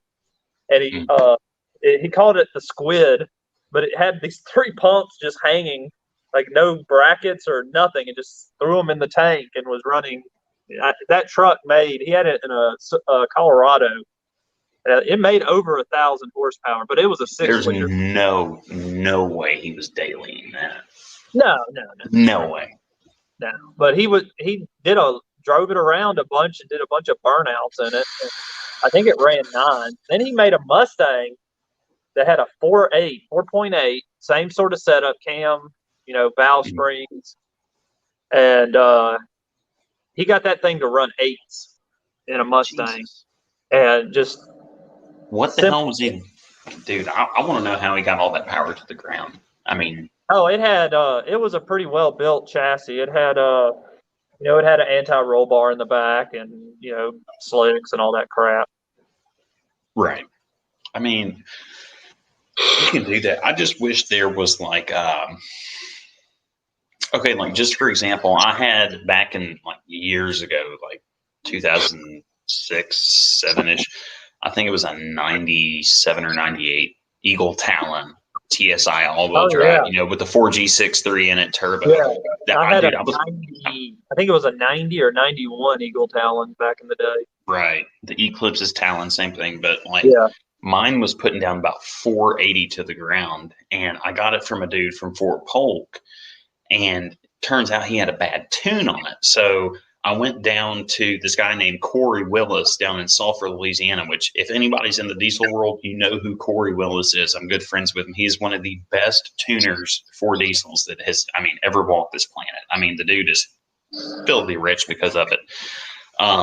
So like all the EFI live tunes and stuff like that, Corey has written himself. He's done, he owns EFI, I believe now, but, the guy's insane. Well, I went down there and I got him to actually keep the car for about 2 months, and he went through it kind of like piece by piece and stuff, and ended up getting it back, and it was making like 520, and that was at the crank that went into the ground, and I launched it and snapped the freaking ball joints, tore the whole damn front end up, and I had a buddy of mine that was in the car with me, and the wheels, for some reason, I don't know how, the front wheels, where most of the power was at, I believe, stayed straight until we hit about 50, and then the car plowed off into the ditch and hit a culvert. Just, wrecked it, and I had liability only.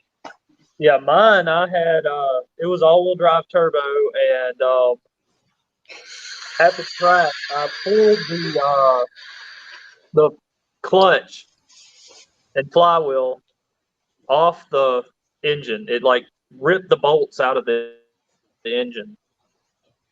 Right.